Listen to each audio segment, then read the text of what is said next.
Don't say anything about Jack being in the car, my mother whispered urgently, gripping my hand as the EMT checked my vitals. Please, sweetheart. One mistake shouldn't destroy his whole future. I lay there on the stretcher, my body screaming in pain, unable to believe what I was hearing. My name is Sophie Turner, and at 28, I was being asked to lie about how my brother had crashed my car, fled the scene, and left me bleeding in the wreckage. The EMT, Kate, looked up sharply at my mother's words, her experienced eyes narrowing. She'd been the first one to reach me after a passerby called 911, finding me semi-conscious in my mangled Tesla. Mrs. Turner, Kate said firmly, your daughter has multiple injuries. This isn't the time to discuss cover-ups. My father stepped forward, his voice taking on that smooth, persuasive tone he used in his law practice. We understand the severity, but surely we can handle this as a family matter. These things happen. These things happen. Like the time Jack borrowed my laptop and spilled wine on it, or when he accidentally backed into my fence and never paid for repairs. Always accidents, always excuse, always my problem to fix. But this was different.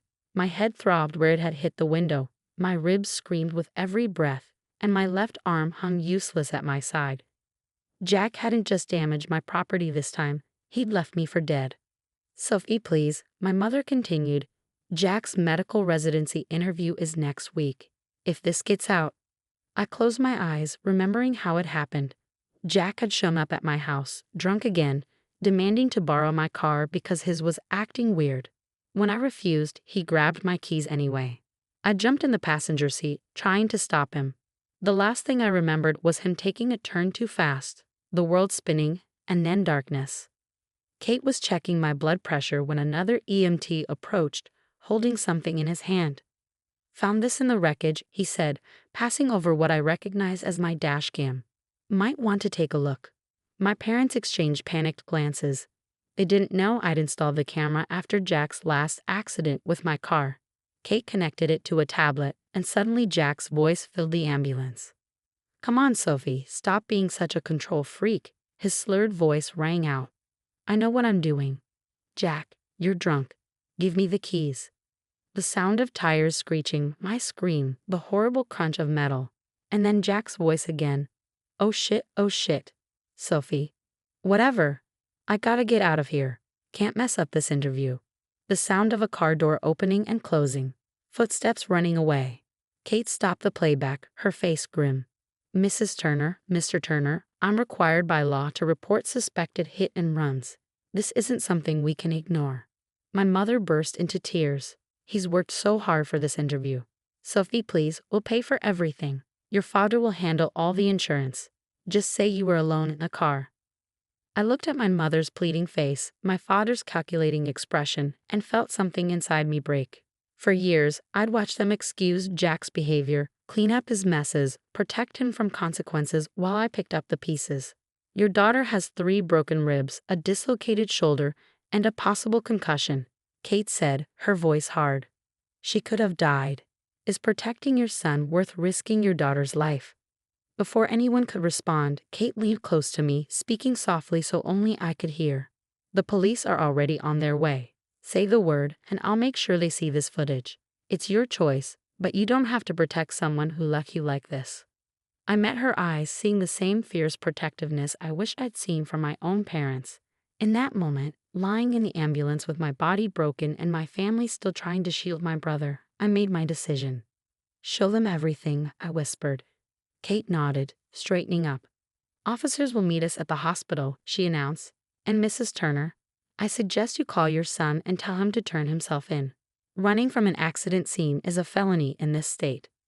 As the ambulance doors closed on my parents' shocked faces, I felt a strange mix of pain and relief. For the first time in my life, someone was standing up for me instead of for Jack. I didn't know what would happen next, but I knew one thing for certain. This time, there would be consequences. The hospital corridor buzzed with activity as Detective Morris reviewed the dashcam footage on his tablet. My parents hovered nearby, their faces ashen as the reality of the situation sank in. Jack was nowhere to be found, his phone going straight to voicemail. Your son left his sister with potentially life-threatening injuries, Detective Morris stated, his tone measured but firm. The footage clearly shows him intoxicated, taking the vehicle without permission, and fleeing the scene after the crash. I lay in the hospital bed, my ribs wrapped tightly, my arm in a sling, watching my father's legal mask crack. "Detective, surely we can." "No, Mr. Turner," Morris cut him off. "This isn't something you can negotiate away. Your daughter could have died." Kate, who had stayed past her shift to give her statement, stood by my bedside like a guardian angel. She'd been right about my injuries: 3 broken ribs, a dislocated shoulder, and a mild concussion. The doctors wanted to keep me overnight for observation. "We've issued an arrest warrant for Jackson Turner," Detective Morris continued. "The longer he avoids turning himself in, the worse this gets for him." My mother burst into fresh tears. "He's just scared. He's worked so hard for his medical career. Sophie, please, you can still withdraw the complaint." Before I could respond, Kate stepped forward. "Mrs. Turner, your son, who wants to be a doctor, left an injured person at an accident scene. How would you feel if he did that to one of his future patients?" The question hung in the air like a thundercloud. My mother's face crumpled as the implications sank in. My father's phone buzzed. A text from Jack. "He's at home," my father said quietly. "He wants to know if he can wait until after his interview to turn himself in." Detective Morris shook his head in disbelief. "Officers are already en route to your house. Your son's priorities seem seriously misplaced." Just then, my phone lit up with a text from Jack. "Thanks for ruining my life, sis. Hope you're happy being the perfect daughter." I showed the message to Kate, who immediately passed it to Detective Morris. "Add witness intimidation to the charges," he muttered, making notes. "I am happy," I said loud enough for everyone to hear. "Happy to finally stop pretending Jack's actions don't have consequences. Happy to stop being the one who always has to understand, to forgive, to cover up." My father started to speak, but I wasn't finished. "Do you know how many times I've cleaned up his messes, paid for his damages, listened to you both tell me that family protects family while I watched him get away with everything?" "We were trying to protect both of you," my mother whispered. "No," I corrected her. "You were protecting him from me, from the consequences of his actions. When have you ever protected me from him?" Kate squeezed my good hand supportively as Detective Morris's phone rang. He stepped out to take the call, returning moments later with an update. "Jackson Turner is in custody," he announced. "He was attempting to leave town with a packed bag and his passport." My parents deflated like punctured balloons, their golden boy, their precious son, caught running away like a common criminal. The carefully constructed facade they'd maintained for years crumbled in an instant. "I'll need to take your formal statement," Detective Morris told me, "but it can wait until tomorrow when you're feeling stronger." I nodded, suddenly exhausted. The weight of everything, the crash, the confrontation, years of pent-up frustration, crashed over me like a wave. "I'll stay with her tonight," Kate offered, surprising everyone. "I'm off duty now, and she shouldn't be alone." My parents looked like they wanted to object, but for once, they held their tongues. Perhaps they finally realized they'd lost the right to make decisions about my welfare when they prioritized Jack's future over my life. As they left, my mother paused at the door. "Sophie, I'm sorry, we should have." "Yes," I said simply. "You should have. Maybe now you'll understand why." Detective Morris followed them out, leaving me with Kate, who pulled up a chair and settled in for the night. "You did the right thing," she said softly. "It's not easy standing up to family, but sometimes it's necessary." I closed my eyes, feeling tears slip down my cheeks. "I just hope it makes a difference this time." "It already has," Kate assured me. "You've shown them you won't be the sacrifice they offered to protect your brother anymore. That's huge." She was right. For the first time in my life, I'd chosen myself over Jack's welfare. It hurt, but somehow, I felt lighter. As I drifted off to sleep, I realized that sometimes the hardest consequences to face aren't legal ones.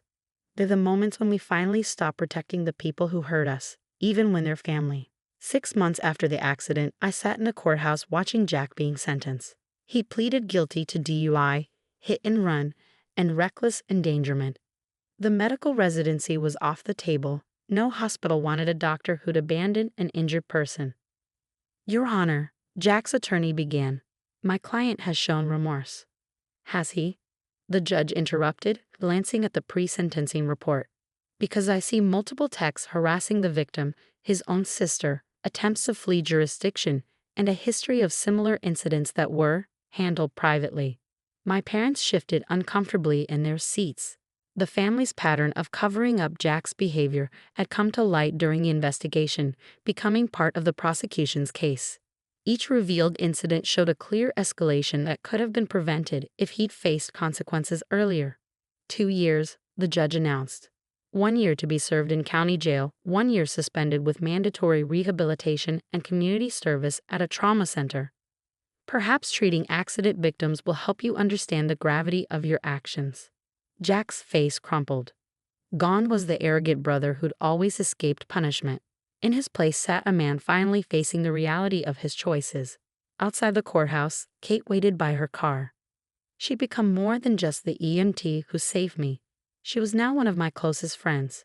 We met weekly for coffee, and she'd helped me through the difficult months of physical therapy and family drama. "How did it go?" she asked, pulling me into a gentle hug. 2 years, I replied. "He actually has to face consequences for once." My parents approached hesitantly. They changed too, though it hadn't been easy.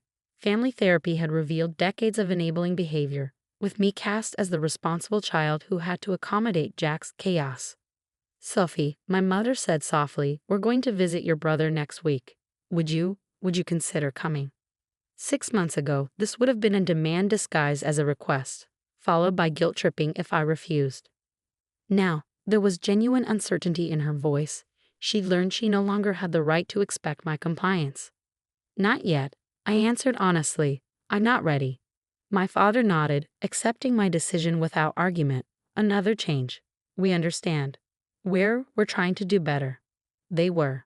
Weekly therapy had forced them to confront their role in enabling Jack's behavior. They'd finally started acknowledging the burden they placed on me, though years of ingrained patterns didn't change overnight. Kate and I watched them leave, then headed to our usual coffee shop. The spring air was warm, carrying the scent of new beginnings. "You know what's funny?" I said as we settled into our favorite corner. "I always thought protecting Jack was about family loyalty, but real loyalty would have meant stopping him before he hurt himself or someone else." Kate nodded, stirring her latte. "Sometimes love means letting people face consequences. It's harder, but it's healthier."